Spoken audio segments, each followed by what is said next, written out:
If you're going to build a coaching culture, you've got to get people to support you in doing this, which means you're going to be talking a lot about what coaching cultures are and why they matter. How you talk about coaching cultures can make all the difference between whether you get people to support you or whether they think maybe you're just a little bit crazy because you're just going with that kind of flavor of the month thing. So it's really important to choose language that helps people to envision what a coaching culture really would look like and feel like, and most important, how it's going to deliver value for them.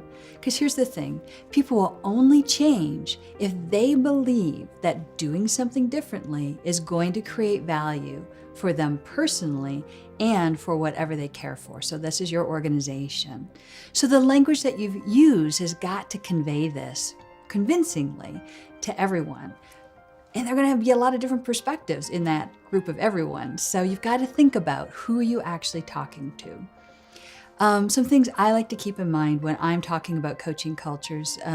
First, I want to make sure I define what I'm talking about. So for me, a coaching culture is what happens when anybody, anywhere, is using coaching approaches for any conversation in order to build connections, help people to learn and grow in the moment, and most importantly, move into action.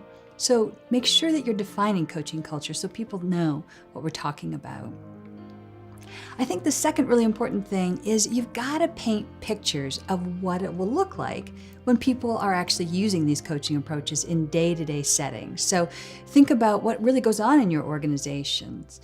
What are the most important conversations that people need to be having, and how are they going to be different if people take a coaching approach to those conversations? So, do you have disconnects in meetings? Okay, well, what's it going to look like when people take a coaching approach? Instead of arguing, they're going to be able to find shared ground, have better decisions. So be able to describe what that looks like so people can actually envision themselves being in those conversations.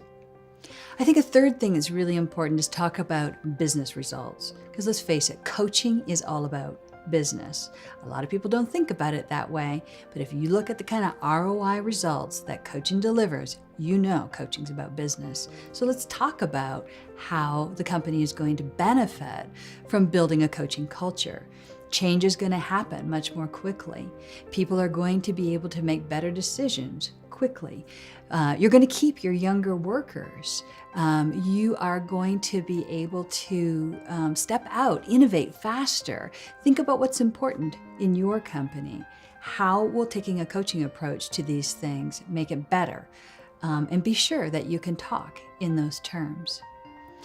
And above all else, share stories. Find people who are using these coaching approaches and share the stories of what they are doing differently so it feels real. Again, people will not support something unless they believe that they're going to benefit from putting the effort in to do something differently. So paint a clear picture about how a coaching culture is going to deliver those benefits to a wide variety of people, and you're well on your way to building the support you need to create a coaching culture.